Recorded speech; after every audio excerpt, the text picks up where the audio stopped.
Akin pong wini-welcome po ang bawat isa sa presensya ng ating Panginoon. Palapakan natin ng Panginoon. Hallelujah! Thank you, Jesus. It's not about us. It's all about Jesus kung bakit tayo nandito. Amen?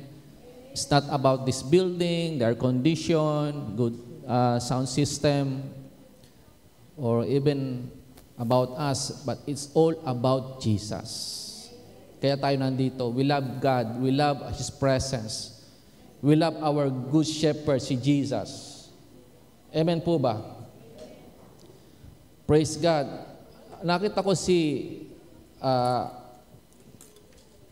Ernan. Ayun, si Ernan. Praise God. Basta may kumikinang dyan, ayun na siya yun. At si Pastor William Frank, Pastor Luz, I'm so glad you are here. Salamat sa inyo. So, thank the Lord, maging sa mga nakakonect sa online. And we expect more of our Lord, something good is happen. Amen? Miracle will happen. Breakthrough will happen. And Father, in the mighty name of Jesus, let your open heaven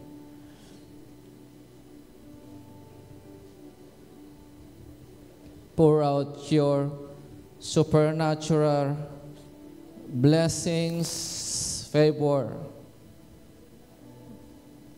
sa iyong buong congregation na nandito, Panginoon. In the mighty name of Jesus,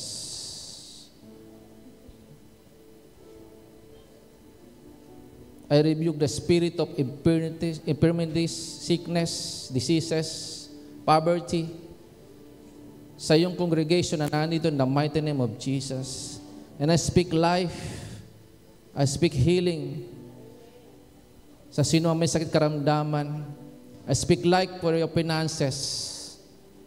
I speak life for your family, for your relationship, for your job, for your business, in all areas ng buhay nyo in the mighty name of Jesus. Mag-isa mga nakakonect sa online. Holy Spirit, take complete control. Without you, I can do nothing. Mouthpiece mo lang ako, Panginoon. Vessel mo lang ako. Ikaw ay Diyos na wala kang limitasyon. You are my source. You are my helper. Kumilos ka wonderfully in a very special and real way, oh God. Be manifest. Gawin mo ang nais mo, Banal na Espiritu. Malaya kang kumilos. Pagalingin mo mga may sakit karamdaman, Panginoon, in the mighty name of Jesus. Palayain niyo sino mang mga natatanikalaan ng kahirapan, utang, sakit o karamdaman. Baguhin yung nais makaranas ng ganap na pagbabago, and they will never be the same again, oh God. Patuloy na ma-experience ang breakthroughs in all areas ng kanilang buhay. Thank you, Holy Spirit. Thank you, Abba Father, for your abounding grace, for your eternal love, unchanging love, oh God, for your limitless blessing and of favor and of grace and of forgiveness by the blood of Jesus, by the precious blood of the Lord Jesus Christ na natigis sa krus ng Kalbaryo. Lord, hawiin niyo naman ang kasalanan. Linisin niyo ang bawat isa. And cover us with your precious blood. Surround us with your hedge of protection. May your holy angels, O God, surround this place. Holy Spirit, this is your holy ground. This is your holy place. And we are your temple. Salamat po, Panginoon. We honor you, we bless you, and we love you in the mighty name of Jesus. Amen and amen. Glory to God sa Panginoon, ang papuri, luwat, karangalan. Hallelujah. Isang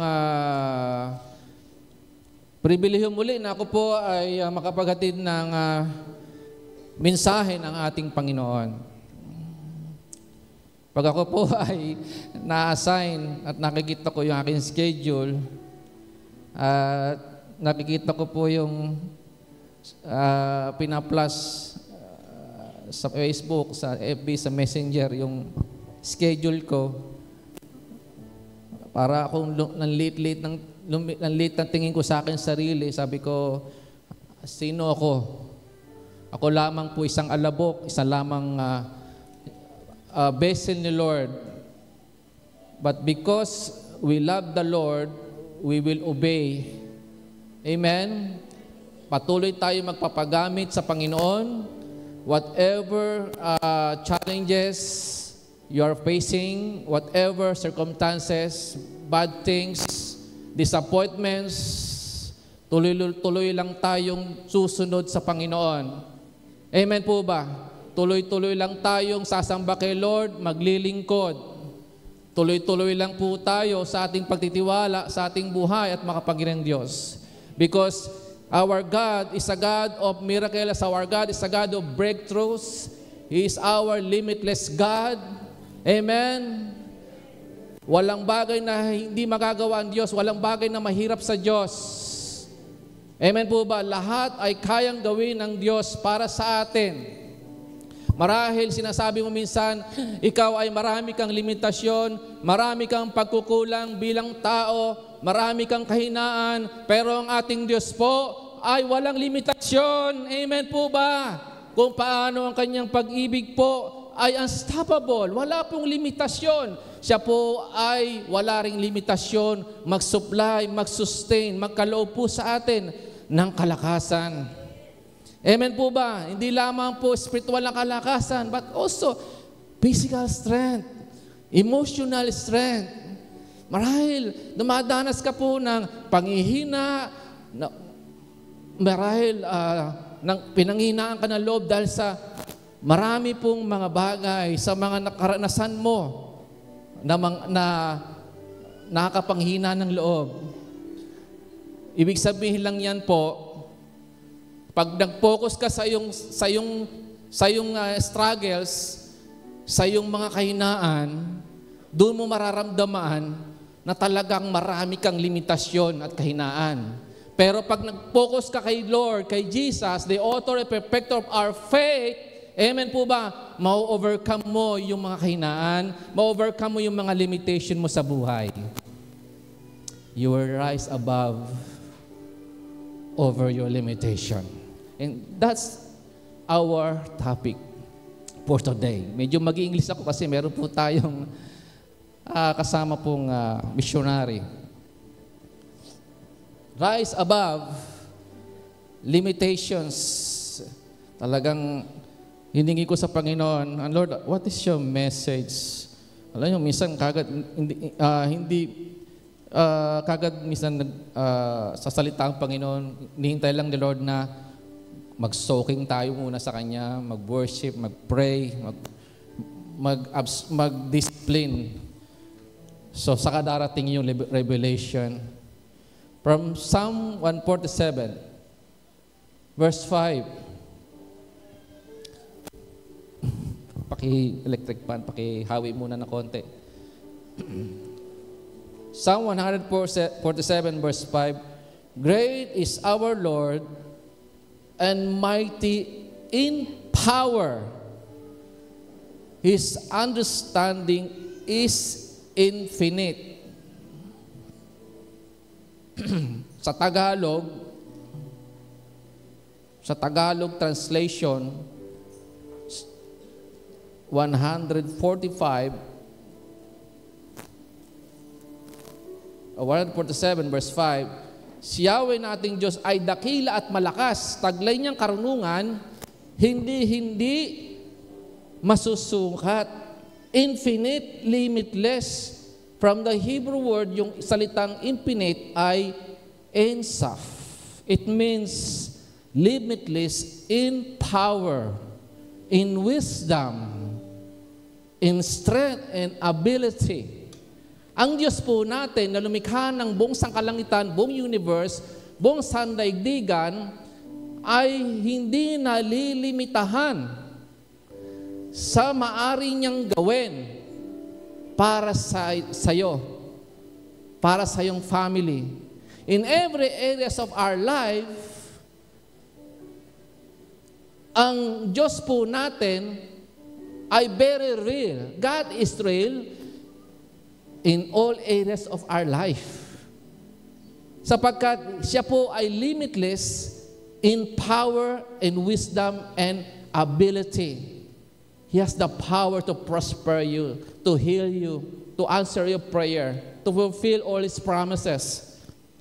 Amen po ba?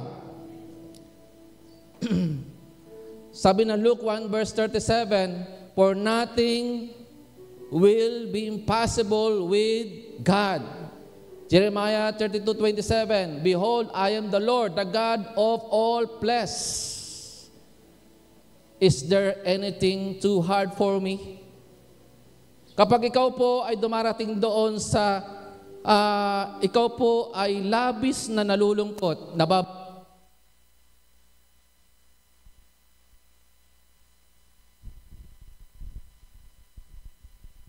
sounds. Kapag ikaw po ay dumarating doon sa mga time na nababalisa ka, nalulungkot ka, namumroblema ka, kapag meron kang word ni God, may promises ka ni Lord, pag naalala mo itong tanong ng Diyos sa'yo, is there anything too hard for me? Kasi dumadating po yung mga pagkakataon na nadaday ka ng mga limitation mo. Pag nakapokus ka sa problema, sa pangangailangan, sa mga painful experiences mo. Pero ito yung word ni God mag-encourage sa'yo at tatanungin ka, is there anything too hard? Is there anything too hard for me? Meron bang hindi ako magagawa sa pinagdadaanan mo, sa mga pangailangan mo, sa mga painful experience mo? You see, ang Diyos po natin ay napakalaki. Limitless. Mas malaki sa storms of life. Mas malaki sa ating pangailangan. Mas malaki sa anumang mga kinakaharap mong mga challenges. Nakikinig ba kayo? Nakatingin ba kayo sa akin? Hallelujah. Now, when we say limitation, ang ibig sabihin po ay restrictive weakness, lack of capacity, inability, or handicap. Okay? Sino dito, ang feeling niya sa kanyang sarili, parang inutil na ako, parang tingin sa akin ng pamilya ko, parang wala akong pakinabang. Kasi ba matanda na ako? Dahil ba may sakit ako? Dahil ba mahina na ako? So, feeling mo sa iyong sarili, useless ka na.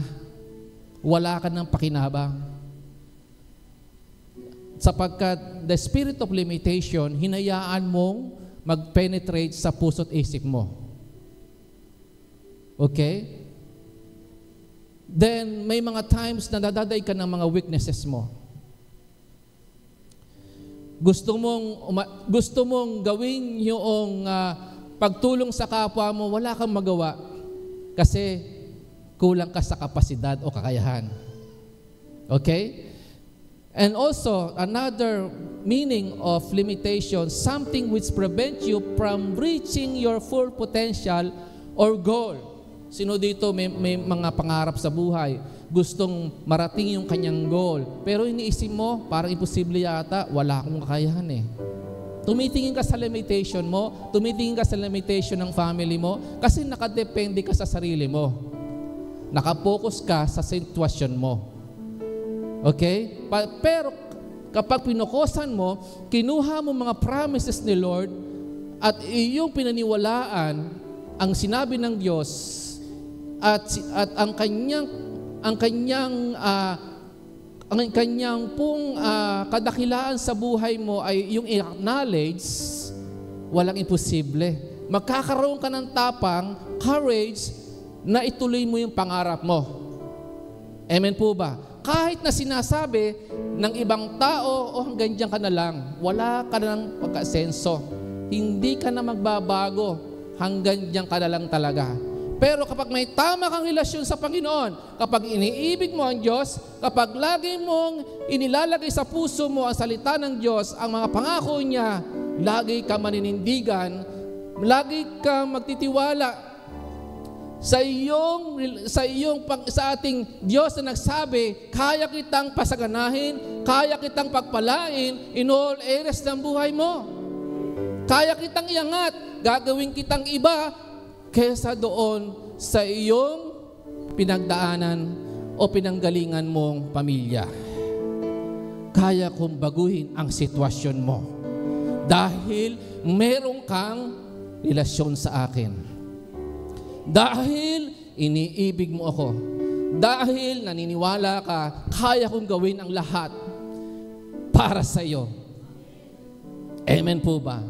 At kaya kong ikitan ang mga pangarap mo. Kaya kong lagpasan ang iyong mga inaasahan sa akin. Amen po ba? Another thing, it is a barrier that says you cannot go beyond here. Ang ganyan ka na lang talaga. Sabi ng devil yon. Pero sinasabi ni Lord, may breakthrough kang mararanasan kapag sumunod ka lang sa akin at nagtiwala. Amen? Nagsisimula sa isip po yung limitation. Hinasabi mo lagi, paano? Pag dumadating po matinding pangailangan, mag-isa financial, paano kaya mababayaran ko mga utang ko? Paano yung bills sa Meralco? Paano yung bills na dumarating sa akin? Paano ko ito mababayaran? Sunod-sunod na yung mga bills. Paano ko mapagtatapos yung aking mga anak sa aking pag-aaral? O sinasabi po ng mga kabataan, paano kaya ako makatapos? Ganun lang ang kakayahan ng aking magulang o walang magulang na magpapaaral sa akin. Paano? Lord, paano kaya aasenso ang buhay namin? Paano uunlad ang business na ito? Napakaliit. Laging paano? Paano, Lord, kami magkakaroon ng magandang bahay? Walang kakayahan ng aking asawa. Kahit nag-abroad na, kulang pa rin. Ang kanyang pinadadala, hindi sapat. Paano? Paano susulong ang aming kabuhayan? Paano matutupad ang aking mga pangarap? Laging paano? Ang limitasyon, dito po nagsisimula sa isip. Pero kapag binago ng Diyos ang isip mo na yan, dahil kumilala ka nagtiwala sa Diyos na walang limitasyon at na makapangyarihan sa lahat, diyakap mo yung mga salita niya at mga pangako, hindi ka nang mag-iisip ng paano. Lagi mong iisipin, lahat magagawa ng Diyos. Lahat ng pangarap ko matutupad sa tulong ng Diyos. Lahat ng pangangailangan ay may provide sa tulong at mahimalang kamay ng Diyos. Paano ka gagaling? Sinasabi mo minsan, hindi ka na gagaling, wala ng pag-asa. Ang mahal magpa-doktor, magpa-check up. Pinili mo na lamang sarili ninyang sakit mo kasi nahihiya ka rin humingi ng pera pampagamot sa iyong mahal sa buhay. O imbes na magpagamot ka, gamitin mo yung pera mo pampagamot, gagamitin mo na lang sa pangangailangan ng pamilya mo. Iniisip mo minsan, paano pa ako gagaling? Tinanggap mo na lang yung sakit mo. At tinanggap mo na lang na, sige Lord, kung hanggang kasaan ako, okay lang. Dumadating po yung limitation. The spirit of limitation, pinanghina ang loob mo. Pero kapag ikaw ay focus sa author and perfecter ng ating pananampalataya kay Jesus, kapag ikaw ay connected sa walang limitasyong presensya ng ating Diyos, kapag ikaw po ay may mga salita ng Diyos, may mga pangako sa puso mo, hallelujah! anumang sakit karamdaman, hindi magtatagal sa katawan mo, sapagkat sinasabi mo, meron akong Diyos na manggagamot. Amen po ba? Ang Diyos ko ay laging available para ako ay pagalingin. At kalooban ng Diyos, maging malusog ang katawang ito, sapagkat ang katawang ito ay templo ng banal na Espiritu. Ang katawang ito ay hindi akin. Sabi mo sa katabi mo, ang katawan natin ay hindi atin. Ang katawan natin ay templo ng banal na Espiritu. Kaya sinong may karapatan sa katawan na yan, hindi ikaw, ang banal na Espiritu. Kung may sakit mang pumasok sa katawan mo, palayasin mo. Amen? In the mighty name of Jesus.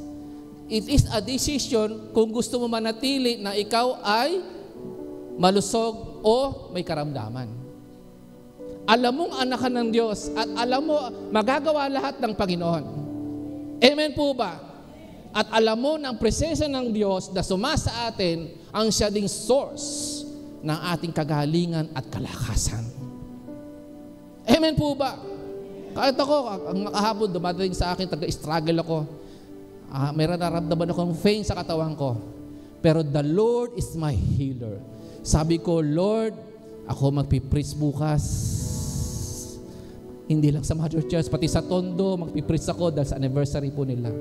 Pag hindi ako nakatayo, Panginoon, sino ang magpipreach? Pero you are my healer. You are my God. You are my God Almighty. You are my miracle working God. You are my lover of my soul. You are my great shepherd. You are my provider.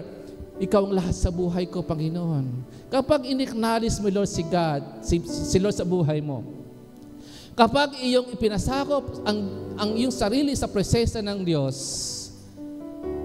hallelujah, mababago ang sitwasyon mo. Amen po ba? So, limitation start in the mind.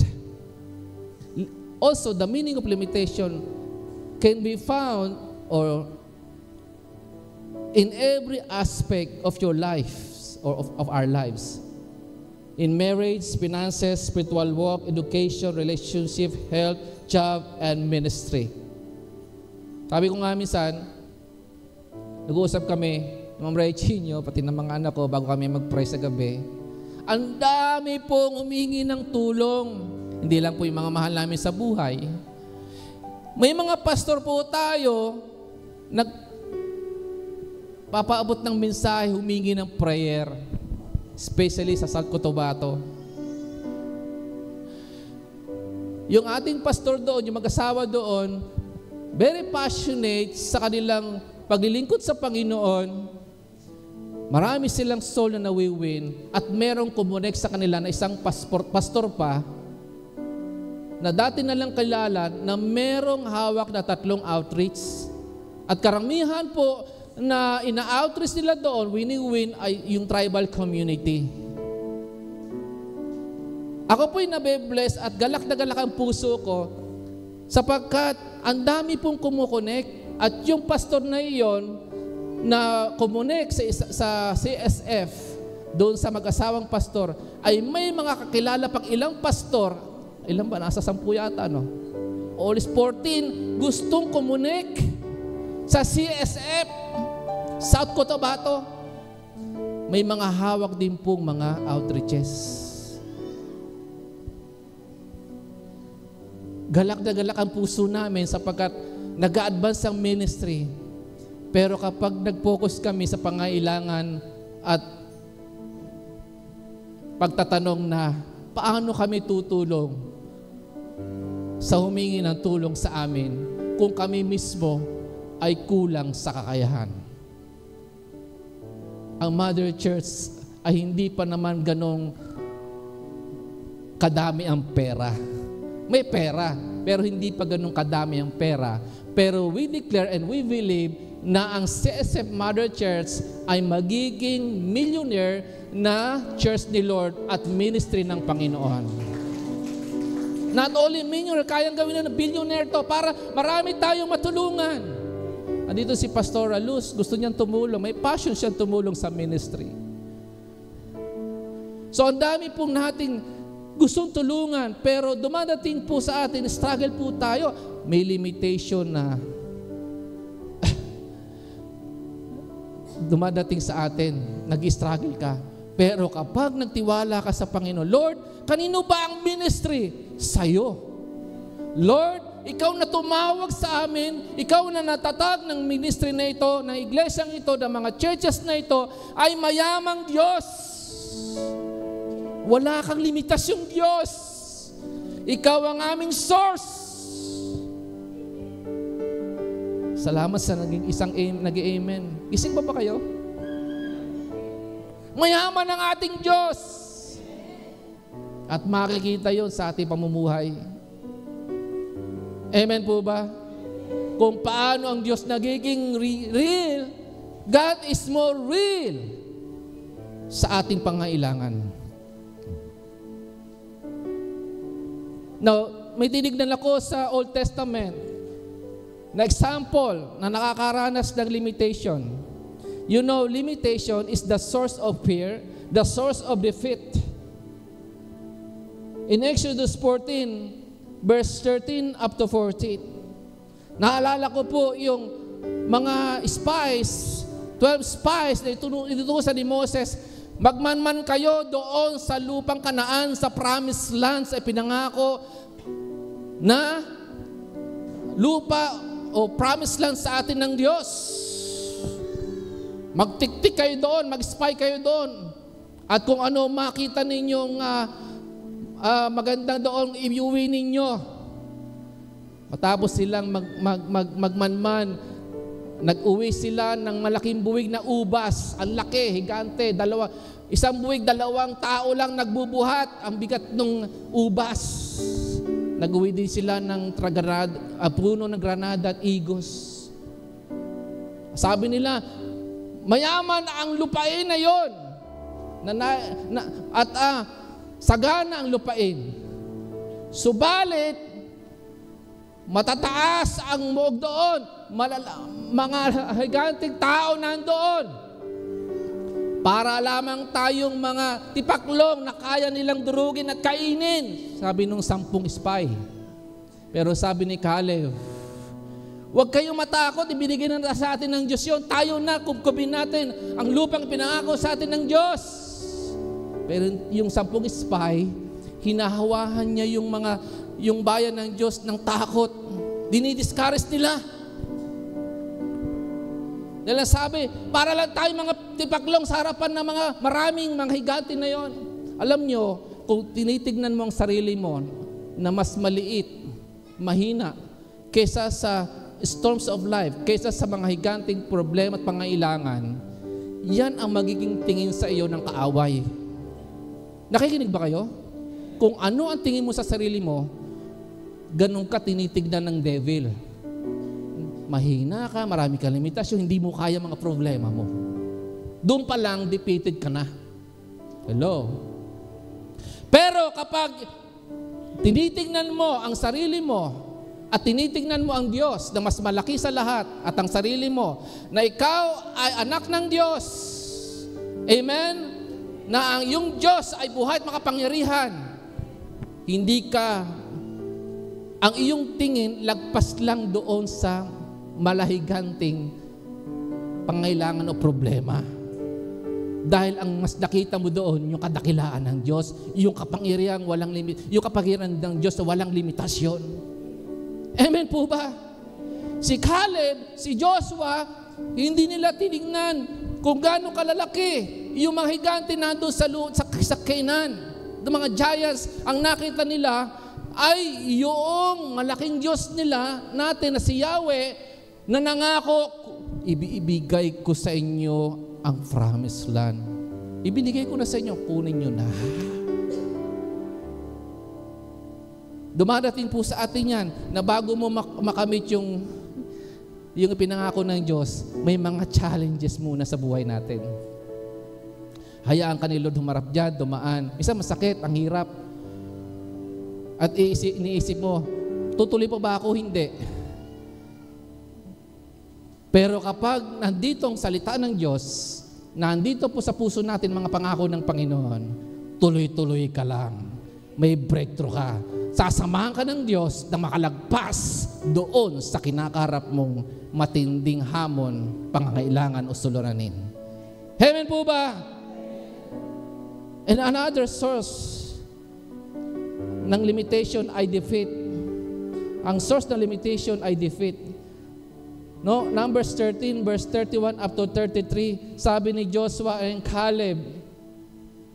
Joshua and Caleb spoke to all the congregation of Israel and saying, "Do not fear, huwag kayong matakot. Those giants, they are our bread, because the Lord is with us." Hallelujah! Sabi ni Joshua and Caleb, huwag kayong matakot. Yung mga higante na yan, mga pagkain natin yan, sapagkat kasama natin ang Diyos. Ang ibig sabihin nila, maliit lang yan kumpara sa ating Diyos na makapangyarihan sa lahat. Kaya kung ano man yung giants na nararanasan mo, spiritually speaking, mas malaki ang ating Diyos. Amen po ba? Because the Lord is with us. Limitation is the source of hopelessness or hopeless situation. Naalala ko po sa Mark chapter 5 verse 25 up to 34, yung isang babae na dinudugo o inaagasan ng dugo for 12 years. Tuyot na, nangihina na. Ikaw ba naman, for 12 years, agasan ka ng dugo, mangihina ka. Lahat ng klaseng doktor pinuntahan niya na, pero hindi siya napagaling. Lahat ng kabuhayan, ibinenta niya na para gumaling siya sa karamdaman niya, sa pagpapagamot niya. Ngunit lahat ng yon, naubos ang kabuhayan niya, hindi pa rin siya gumaling. Bagkus, ang sabi ng Bible, lalo pang lumala ang kanyang health condition. Pero nung marinig niya ang tungkol kay Jesus, hallelujah.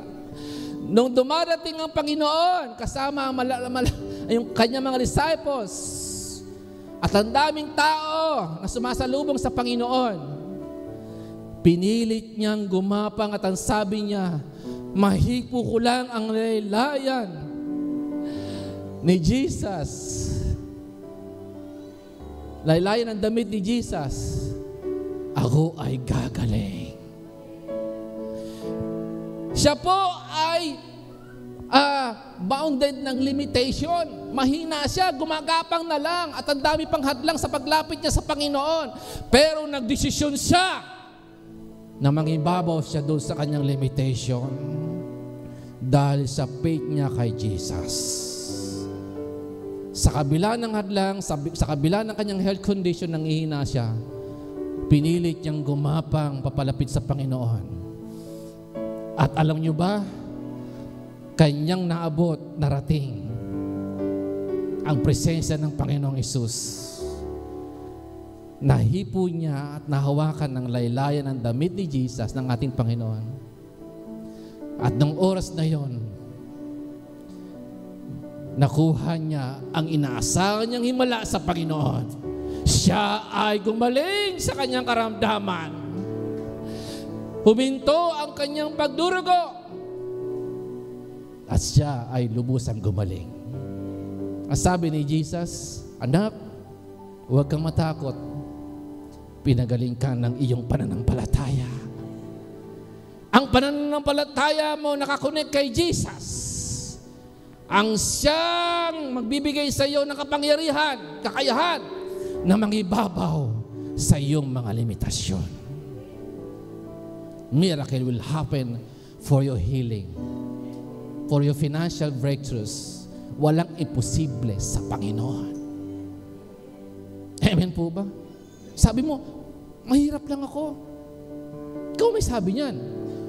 At ang devil, pero ang Diyos mo, Diyos natin, mayaman. Nung hindi mo pa nakikilala si Lord, hindi mo pa na-encounter si God, lagi mong sinasabi, pinupukusan ang sarili mo, hanggang dito na lang ako.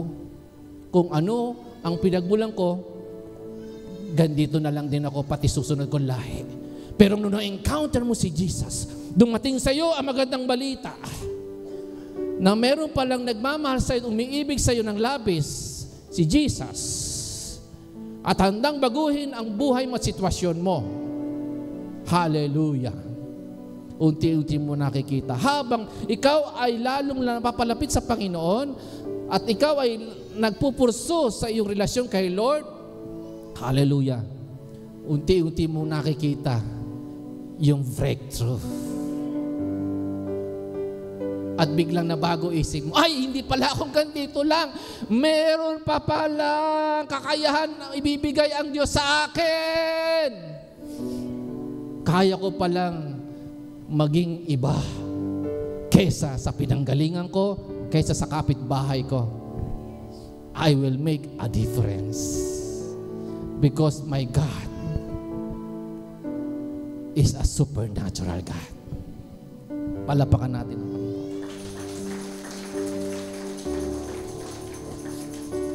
In my own personal testimony experiences, hindi naman po galing sa mayamang pamilya.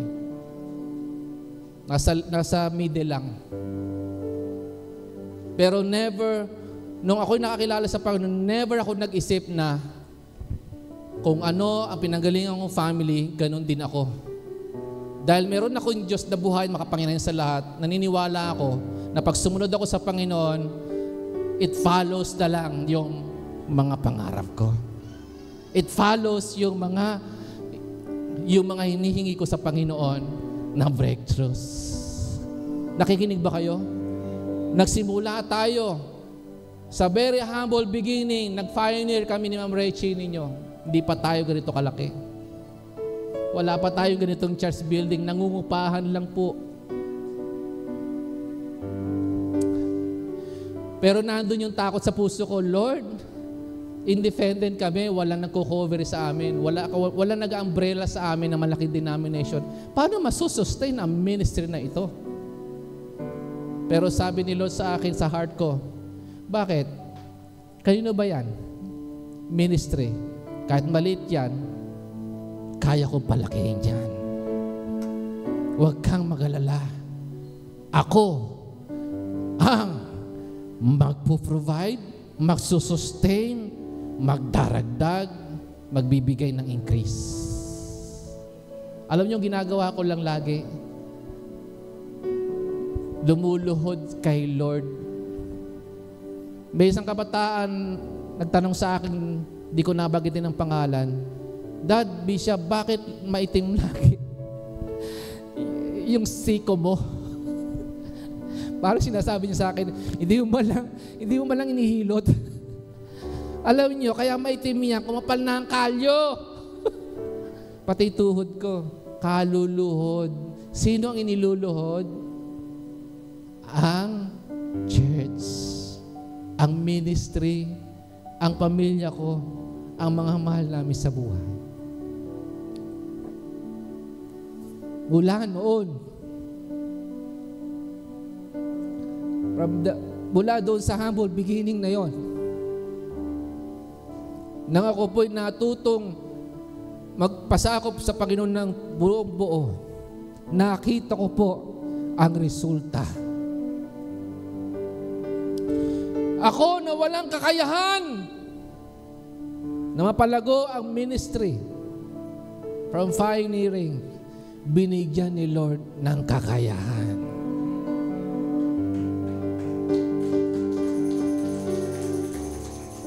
Wala kaming sariling bahay, pero binigyan kami ng sariling bahay. Hindi po galing sa church, galing kay Lord.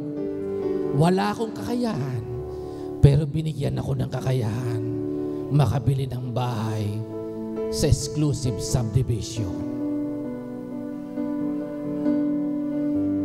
Ano lang po ginawa ko? Nagpasakop, sumunod, naglingkod, nanampalataya. Pastor ako, for how many years na, mayigit 20 years na po ako kasama ang pamilya ko naglilingkod sa Panginoon at kasama kayo. At nagpapasalamat ako kay Lord, binigyan niya ako ng mga tamang tao na tulad nyo. Bakit? Dahil ang ministering ito ay kay Lord. At ang ating Lord ay mayaman. Ang ating Panginoon ay hindi sinungaling, tapat sa kanyang mga pangako. Amen po ba? Now, how to rise above limitations. Ito masarap dito eh. Ito na yung pinakamasarap. Habang ginagawa ko ito, nagtanong uli ako, Lord, how to arise above limitation? O, sulat mo, submit yourself to God. Magpasakop ka sa Diyos. 1 Peter 5 verse 6 up to 9. Submit yourself under the mighty hand of God, that He may exalt you in due time. Kapag ikaw po ay nagdesisyong magpakumbaba, pag sinabi magpakumbaba po kasi, magpasakop ng lubos sa Panginoon, sa Kanyang walang limitasyong kapangyarihan, sa Kanyang totality, babaguhin ng Diyos ang sitwasyon mo. Iaangat ka niya. Babaguhin ka niya. Amen po ba? Dahil walang imposible kay Lord.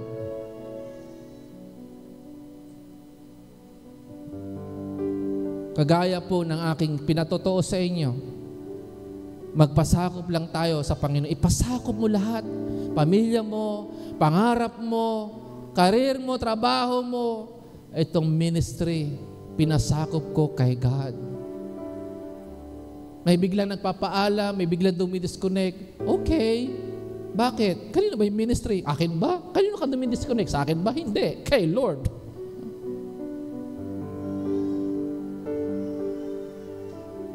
At lalo pong dumadami ang CSF.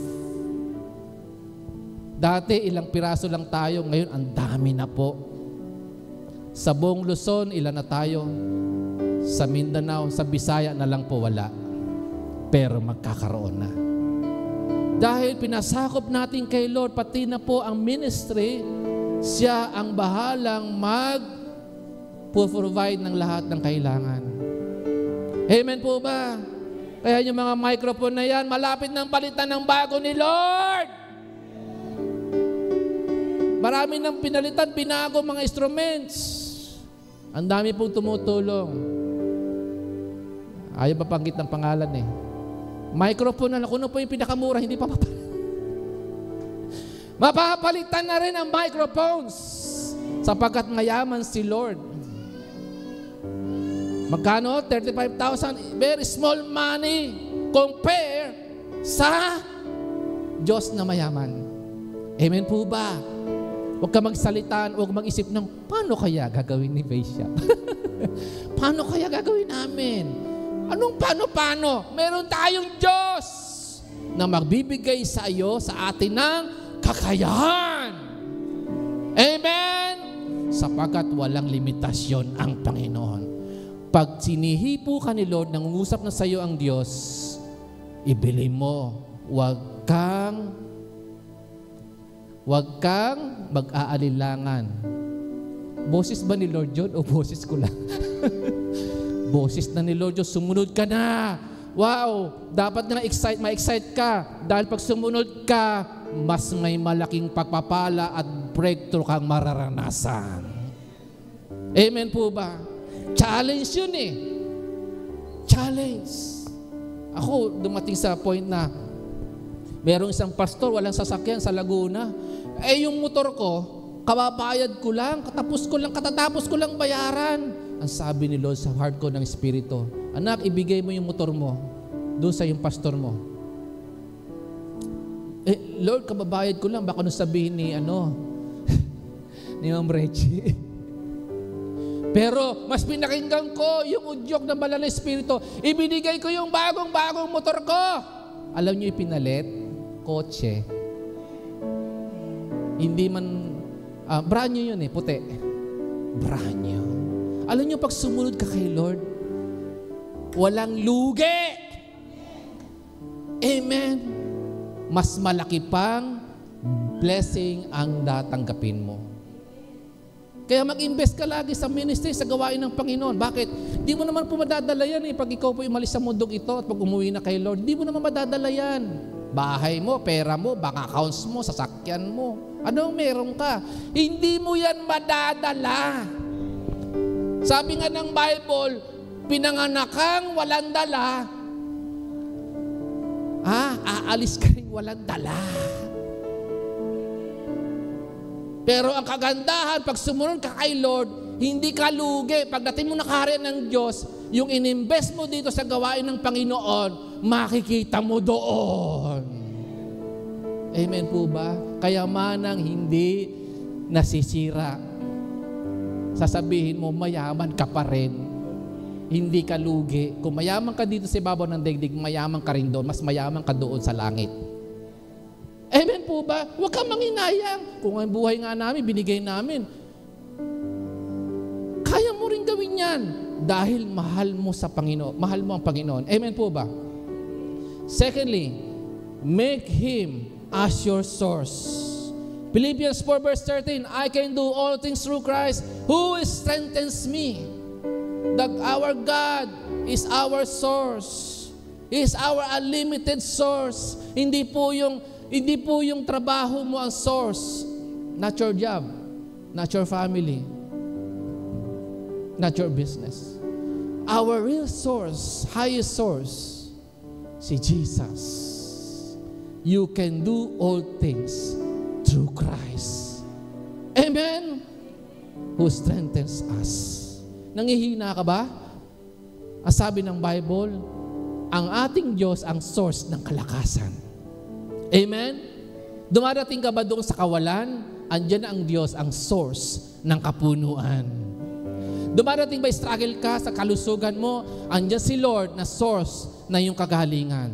Dumarating na ikaw ay struggle sa iyong pangailangan financial, marami kang utang na dapat mong bayaran at punuan na pangailangan, tustusang pangailangan sa pamilya mo, si God ang iyong source. Kasi masipag ka naman, ginawa mo ng lahat. Ang kailangan mo lang, hayaan mo si Lord makialam sa finances mo. I-involve mo si Lord sa trabaho mo, sa finances mo, sa kabuhayan mo. At palalakihin ni Lord yan. Dahil nakita ng Diyos na may generous heart ka. Gusto mong tumulong. Gusto mong mag-invest sa kaharian ng Diyos. Amen po ba? And sabi po ng Job 42 verse 2, I know that you can do everything. No purpose of yours can be thwarted. Sa Tagalog po, alam kong lahat ng bagay ay kaya ninyong gawin at walang makapipigil sa lahat ng inyong balakin. Kayang gawin ng lahat ng ating Diyos para sa kagalingan mo, para sa increase na kailangan mo, para sa kalayaan ng mga pag-uutang, mga utang mo, para makalaya ka sa kahirapan. Amen po ba? Para sa kaligtasan ng mga mahal mo sa buhay na hindi paligtas. Kayang gawin lahat ng Panginoon. Walang imposible. Sabi ko nga, Lord, may binibentang lupa doon. Magkano, Jelly? 120 million. Mahigit 1 hectares. Pwedeng ng patayuan ng malaking CSF Cathedral Church Building. Malapit lang dito. Paglagpas lang ng arko na yan. 120 million. Malaki ba yun kay Lord? Maliit lang yun! Alam mo nyo, tingin ko doon, barya lang. Compare sa yaman ng Diyos natin. Amen, Pastora Luz. Hindi pa natatapos doon. Lupa pa lang yun. Pang building pa. Sabihin mo ng doble na halaga ng lupa ang kailangan. May imposible ba sa Panginoon? Para sa mga anak ng Diyos, mangyayari yun! Amen? Katulad ni Caleb, ni Joshua, kunin na natin ang promised land. Anumang hadlang ay hahawin ng Diyos sapagkat mas makapangyarihan mas mayaman, dakila ang ating Diyos. Ang kailangan lang ay pananampalataya mo. Your faith. Hallelujah. Ang iyong pananampalataya ay makagagawa ng mga incredible things. Ang iyong pananampalataya ay makagagawa ng mga imposibleng bagay. Amen po ba? Hindi ito extreme faith, ha? Connected yan sa promises ni God. Because our God is a God of miracle. Anong sabi? I know that you can do everything. Alam ko, Lord, magagawa mo lahat. Ang lahat ng higit sa aking inaasahan at inihiling sa iyo. Amen po ba? At walang makapipigil sa lahat ng inyong balakin. Kailanman ang Diyos ay hindi mapipigilan para ikaw ay pagalingin sa iyong karamdaman. Ang Diyos ay hindi mapipigilan para ikaw po ay bigyan ng increase in all areas ng buhay mo. Ang Diyos ay hindi mapipigilan para magawad lagi sa iyo ng pagpapala sa lahat ng areas ng buhay mo. Sapagkat kalooban niya ng Diyos, makapangyarihan sa lahat. Kapag natuwa si God sa iyo dahil masunurin ka at mapagtiwala, makikita mo, ang Diyos ay gagawa sa mga kamangamahangang bagay sa buhay mo. Gagawa ng mga bagay sa buhay natin. Palapakan natin ang Panginoon. And lastly, how to rise above limitation, trust God's promises. Hebrews 13 verse 5 up to 6. I will never leave you nor forsake you. So we say boldly, or we may boldly say, verse 6, the Lord is my helper. I will not fear what can man do to me. Ang sabi ng Diyos, nung nibigay niya yung kanyang pangako, na sabi niya, hindi kita iiwan, hindi kita pababayaan. Kaya masasabi mo,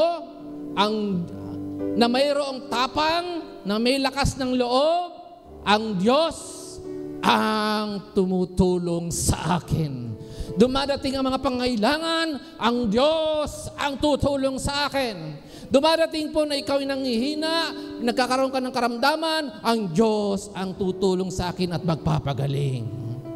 Dumadating po na ikaw ay nag-struggle sa pangailangan ng pamilya mo, ang Diyos ang magbibigay sa iyo ng tagumpay. Amen. At mag-aangat sa iyo. Lagi mong masasabi sa anumang sitwasyon, the Lord is my helper. Ang Diyos ang tutulong sa akin. Palakpakan natin ang Panginoon. How to arise above limitation? Submit yourself to God. Make Him as your source. Trust God's promises. I hope na bless kayo ng mensahe ngayong umaga na salita ng Diyos. And I decree and declare, hallelujah, na kapag ito po in-apply mo, nilakaran mo, hallelujah. Thank you, Jesus. Babaguhin ng Diyos ang sitwasyon mo.